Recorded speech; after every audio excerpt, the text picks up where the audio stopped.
Hi, I'm Leo Slingerland.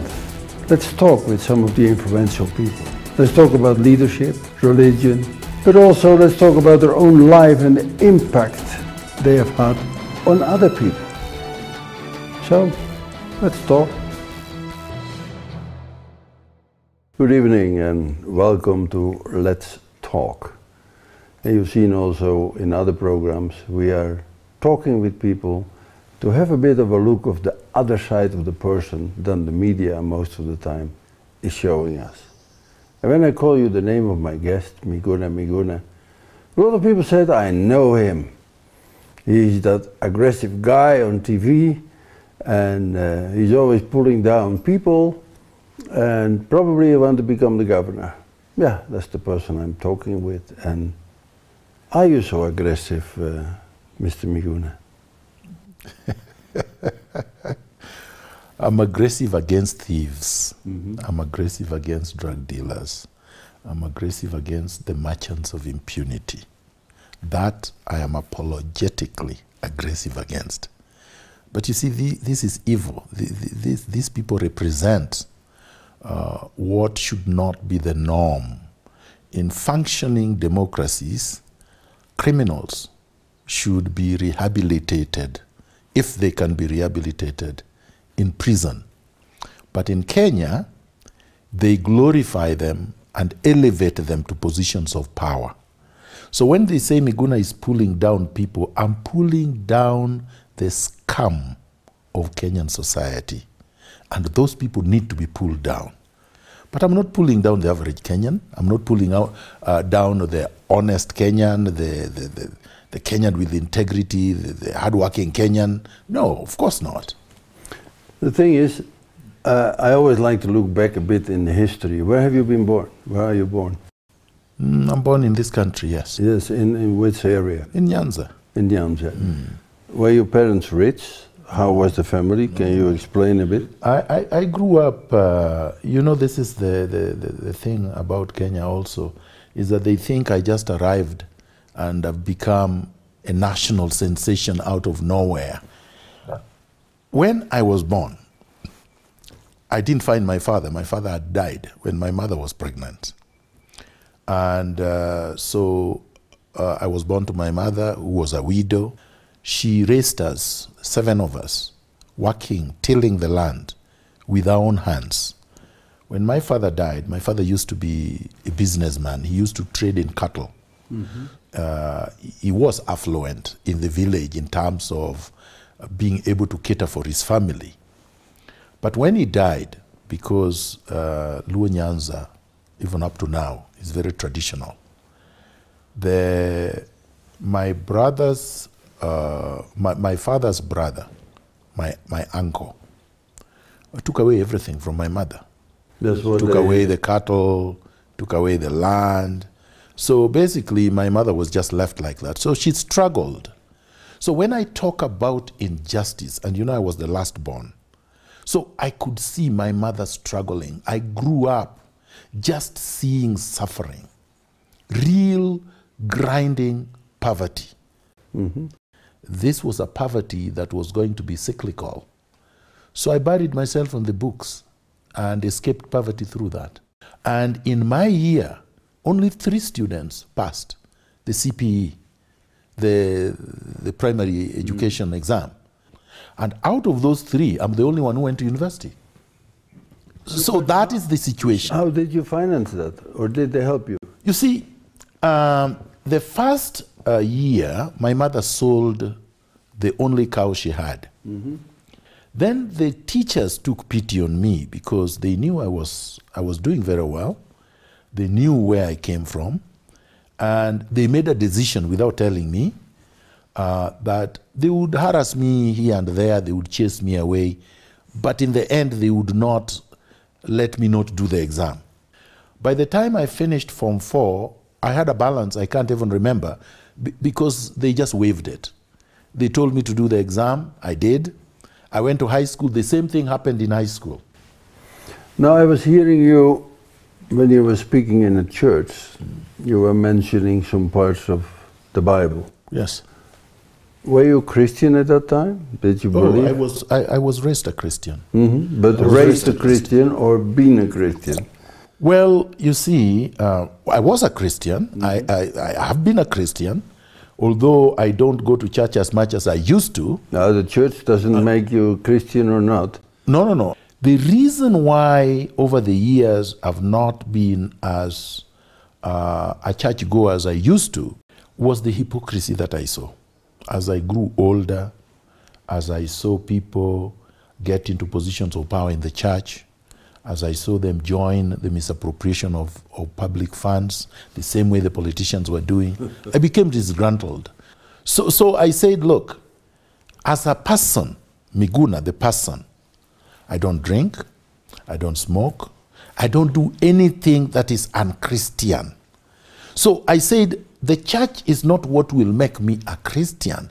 So I said, well, you said, I don't need the church. I don't think I need to be in a physical structure to be called a Christian.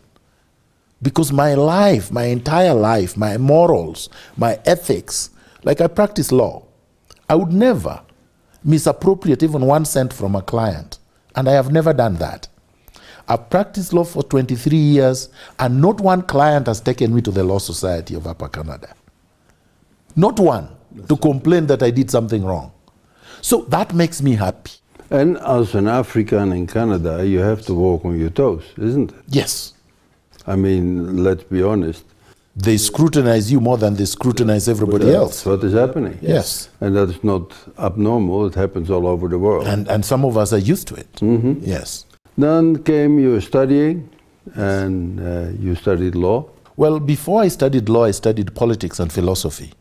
Because in Canada, you have to have a first degree first. So when I left here, when I was expelled from the University of Nairobi, detained, expelled, exiled. But you got in trouble. I got in trouble. You got in trouble because you didn't like Moi to be the only boss in the country anymore. Because we didn't like the suffocating dictatorship where nobody was allowed to belong to any other party except KANU, where you could not question authority.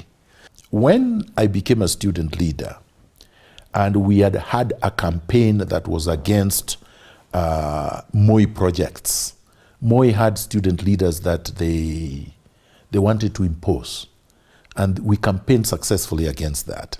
They then marked us as radicals, as people who did not kowtow to authority. And then there was an invitation from the International Union of Students that was based in Sofia, I think, at the time. We were invited to attend a conference in Havana, Cuba. And I think the state felt that we were going to get international support for our campaign to make Kenya an egalitarian society. Communistic. Yes. So they took our passports, and we had a rally at Kamukunji on the 13th of November 1987, at which I told Moi that he had announced that he was going to increase our boom, the stipends that they were giving the university, that it was our right, it was actually a loan, and that there was nothing to thank him for. And that if speaking the truth was to be considered radical, then I was proud to be called radical. Anyway, that night, the following morning, they arrested us at dawn and detained us in Comunicado for 2 weeks. So on the 27th of November, we were released, taken to court, made to sign a bond, and told that we go home. When we reached the university, it had been closed because the students went on a strike and rioted after we were arrested. There was quite some riots at that time. Yes. So then they turned around and said we were the ones who led the riot. So they expelled 43 of us. And I was one of them. So when I came out, I looked at the situation. My mother had long passed. My mother passed in May that year, and now I'm expelled in November. There is nothing to go back to. At that time, KANU being a one-party, Kenya being a one-party state, with Moi as the only lord, there was nothing you could do. So we knew it was a matter of time before they came back to us, for us. So we voted with our feet. and we fled to Tanzania, and eventually got exiled in Canada. Then I went to university, became a lawyer, settled there, had a family, practiced law for 15 years. Then when the time was right, I said I go back and pick up where I left it. So I came back to the struggle. But why? Why, when you have built up a career in a nice democratic country, with good government, with infrastructure, with everything in order, why do you come back to Kenya?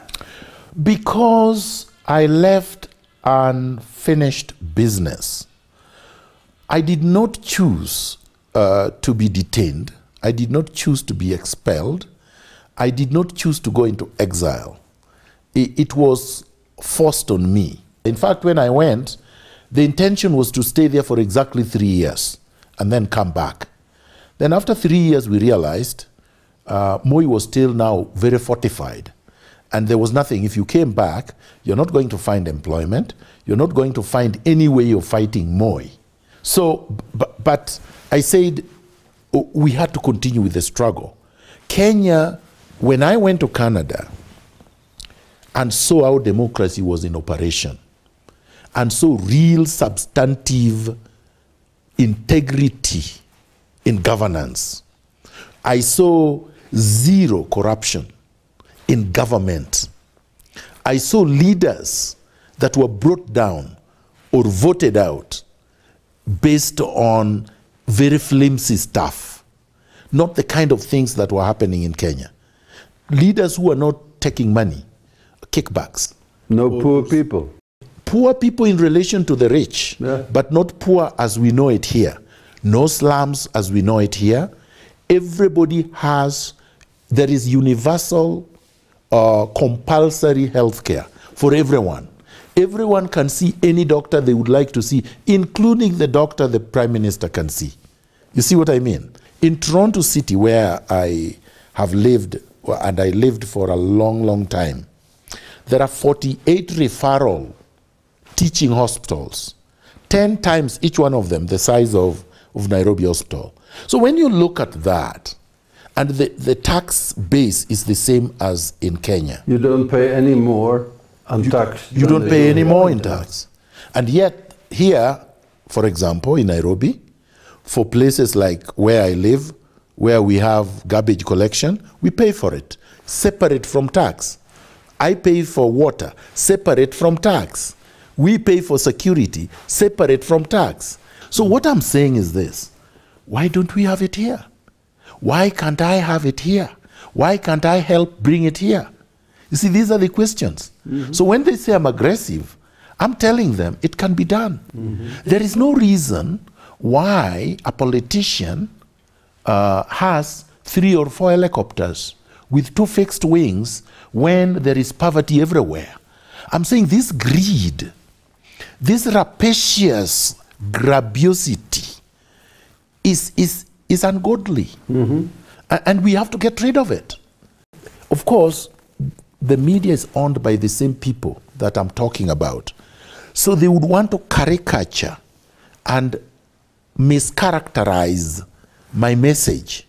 Try to make me somebody I am not. Try to scare the Kenyan voter that this man is bad, when in fact this is the only man right now speaking about them. Listen very carefully. You will not hear Jubilee politician talking about these things that I'm talking about. I'm talking about jobs. I'm talking about healthcare. I'm talking about water. I'm talking about infrastructure. I'm talking about housing. I'm talking about equity. I'm talking about integrity in leadership. I'm saying get rid of corruption. Who is speaking about this? NASA is not speaking about it. Jubilee is not speaking about it. My 2 opponents in Nairobi are not speaking about it. You come from, originally, before you came to Kenya, from the Netherlands, right? And you look at Amsterdam. It has a subway system built in 1970s, I think 1978. New York. And well, England was built in 1863. Now, in the 21st century, in Nairobi, you tell them we need a subway system, and somebody tells you, why? It cannot be done. No, the structure is not okay for it. They say no. But yet you can. But coming back, you came back to Kenya when multi-party was going on. No, multi-party had already happened in 1992. The constitution had been amended and parties had been allowed to operate. And I came to Kenya in 2007 permanently. I used to visit, but when I relocated with my family was 2007, just before the elections. So you decided to build a new life in Kenya? I decided to bring all my family, and in fact, at that time, the decision was that we were not going back. We were making Kenya our permanent home. We will raise our family here, and I would not have to go anywhere else to live or to make a home. So you bought this house? I built this house before we came. I came, bought land in 2004, built this house, and then when I came with my family in 2007, we entered our new home. And then you met your brother Raila? I had met him in 2006. Raila visited me in Toronto in October 2006. Yeah, right. And we spent a whole week just talking about politics, talking about Kenyan society, talking about the transformative agenda. We seemed to agree on almost everything. And I felt that he would represent the kind of change, the kind of positive change that I aspired for. So I decided that I wanted to help him get to the position of power so that that could be done. Now, what also happened in history, he asked you to advise him. He asked me now to formally join the government with him as Prime Minister and to become his senior-most advisor, yes. But that was going wrong. Well, it only went wrong at the end, and it didn't go wrong. For 3 years or something? It was almost 3 years, and it wasn't me who made it go wrong. There were many factors. In government, I realized that corruption was not just on the PNU side. It was not just Kibaki and his group. As a matter of fact, I realized that there was no difference between ODM and PNU in the long run when it came to corruption. So when, corruption scandals such as Maize scandal happened, they tried to blame it on Ruto alone, but then I realized it was all over. Then there was the Kazi kwa Vijana. I raised it. I said, nip this thing in the bud, because if you don't, this thing is going to hit you when you run for the presidency in 2012. They ignored me. I wrote him memo after memo. We had multiple meetings. It became very difficult. So you didn't see any progressive development? No, the constitution came. The constitutional review process was coming to an end, and I was Raila's representative to all the negotiations during the constitution. And ODM's position was that we needed a parliamentary system better than this devolved system. And Raila changed. Right-wingers, conservative, extreme retrogressive conservatives within ODM convinced Raila, or maybe he convinced himself, that the presidency was more important than devolving power. And that the kind of equity that Kenya needed could only be brought about by an authoritarian president. So they agreed to an authoritarian constitution, which retained authoritarian power at the executive, and they proposed it when we were negotiating. People always blame Kibaki, but I was at that meeting and I was the secretary to the meeting. And I recorded who proposed what. It was Raila who proposed the current constitution. So when we went back to the office, I raised the issue with Raila. I said, but what is that? Where is that coming from? How did you Because our party has said they must have a parliamentary system. And so that is what the country is expecting. He told me that I don't have to be right all the time, that it was his decision and he was going to be able to convince ODM to agree to what he has decided. There was no explanation. And I told him, Jacom, because that's what we called him, chairman. Remember this day. I would like you to make this constitution as if you are making it to your worst enemy. So that in the event he becomes president and you are still alive, we would remove all the power he would use to abuse it in order to hurt you. That's the way you should look at the constitution. And they did not listen. So now they suffer the consequences. So it makes me feel good sometimes when I meet them and I tell them, you remember that?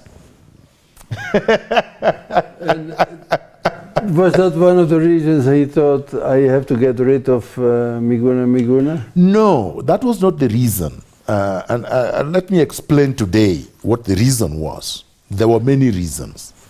One of them was this. They eventually decide that they want to get rid of Ruto. So they give me that job to be the one engineering the removal of Ruto from ODM. So they tell me, Miguna, go out there and find a good lawyer, hire that lawyer and go to court and remove this guy from the party. So I actually did that. They paid that lawyer 500,000. We went to court. We blocked Ruto from taking UDM, which was one of the parties that was supporting ODM, which Ruto wanted to use as the route of getting out of ODM. So we blocked him. Once we blocked him, and the media gave me an interview, the ODM constituency praised me. Now, I was not supposed to get any credit for doing what I did. So they called a meeting, a national executive meeting at Orange House to discuss me and try to reprimand me for what they told me to do. So when they called the meeting overruled them. The meeting, ODM Executive Committee told them I was right and they were wrong. So now some busybodies started feeling I was taking over ODM. So that was my death. They now had to decapitate me because now they felt I was becoming too powerful. That's number one. Number two, the choreographers, the merchants of impunity within ODM, felt that with the credibility I had obtained from what I had already done for ODM during the constitutional review process and now the fight with Ruto, and then of course I had a very popular column in the newspapers, I was now ahead of them in terms of succession. They were thinking Luo succession. They were thinking Raila's term is going to come to an end naturally. So you became and I became a threat. Yeah. Is that what you later explained in your book, Peeling the Masks? That was part of the reason, because of course the book is about me, my journey from the time I was born up to the time now we disagree with Raila. But the book was not just about him, if you've read the book. The media in Kenya is very cheap and very shallow and very compromised. So they turned my book into something it was not meant to be. Into a black thing. Yes. I didn't read it, but... you should read it. People are always having... Yeah, that's why I have no Today meaning you must have a copy so that you can read it. I think you can afford one copy. Do you think so? Yes, of course. Now we are 2017. You came back with a smack and said, now I want to be the governor of Nairobi. Yes.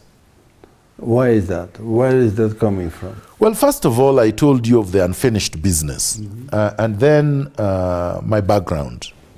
I am well qualified, intellectually, academically, and politically. If you look at my history, my political history, it started in 1986. So it's quite a long time coming. Secondly, I am very clear in terms of my ideology, my philosophy, and my vision for the city. I've told you I've lived in Toronto for a very long time, since 1988. I know it like the back of my hand. Things work in the city of Toronto.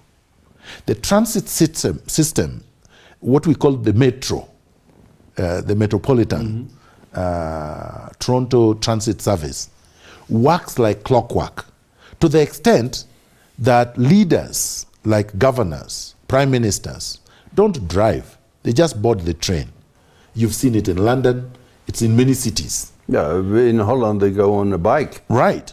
Yes, everybody bikes, and it's very healthy. Yeah. Now, I want this city to run like that. Now, you wouldn't be able to do it as a member of parliament, because that is just legislative. That's only making the laws. Yes. Then, and of course, oversight. Then you can't do it as a senator. You can only do it as governor, a real executive governing a city. Then, of course, you can also do it as president. But I realize I'm practical. I'm very realistic. I looked at the political terrain, and I saw that Uhuru Kenyatta is the leader of Jubilee with William Ruto, with their team. I looked at Raila's team when they were still called, because I declared last year, March. And I looked at the fact that the Luo Nyanza was already consolidated under him, with Kisses, with people from West and the coast, and he has a national, relatively support base. I knew that if I went against these two, I wouldn't win. It's just the reality, whether you believe you are better than them or not. The fact is, today, if we go to the ballot, they would make me, they would make me look like, they would vaporize me politically. So I said, already, isn't it? Isn't it? So I said, look, I think Nairobi is a cosmopolitan city, and it is. Nairobi is being mismanaged. And I looked at my opponents. I knew that my opponents would be Kidero and Sonko, even in March last year. In fact, if you look at my strategy, which I developed, called 7-step strategy, I identified Sonko and I identified Kidero. Last year, I knew they would be my opponents. And I said I would be an independent. So when you see this avalanche joining me, I had the foresight, they didn't. They're victims of circumstances. They're now reactive. Plus you have a dream. Right. So my belief is this.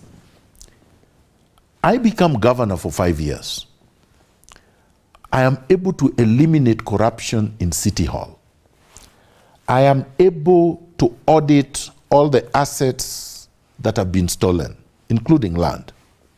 I'm able to start a process, and if not complete it, of restoring all of that. That I'm able to bring in infrastructural development, such as the replacement of the slums with real housing, affordable, humane, modern housing for everyone, so that people can live like human beings. That will bring a lot of employment, just the construction. Then when you bring in the light rail, which I've talked about, and the subway system that I've already talked about, that again brings hundreds of thousands of employment, plus economic growth. Then you do the solid waste management system that I'm saying we must have.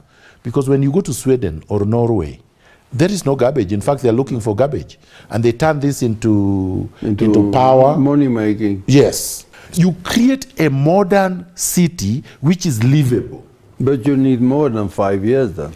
No, but you see, what people don't understand is this. Mandela was in South Africa as president for 1 year.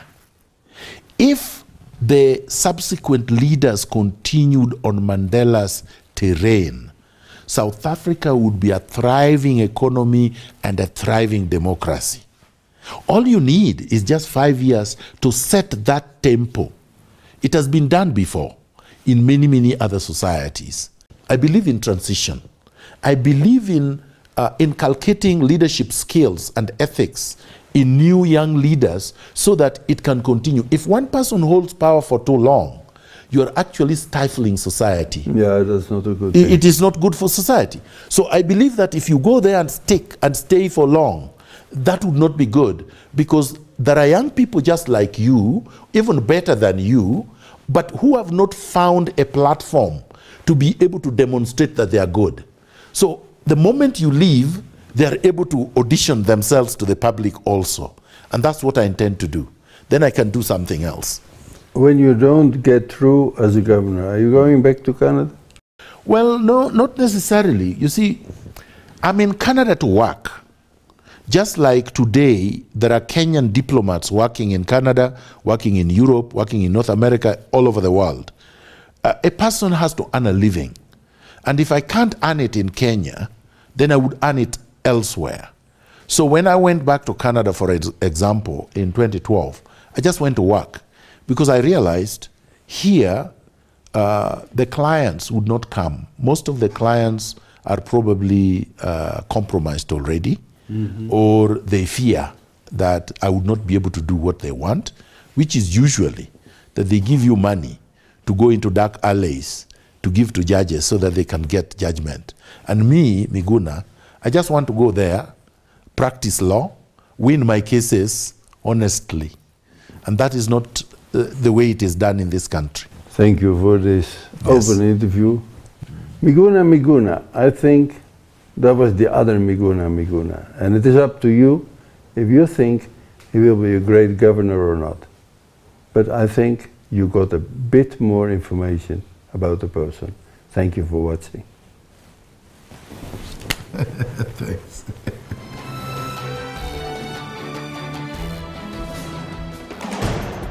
On the next edition of Let's Talk. Fighting corruption, fighting networks requires a vision from the top. So when I am the governor, I will bring that vision. So the first 100 days, let's say you are the governor, what's the first thing you go to change? That's on Let's Talk next week on Tuesday at 8 p.m.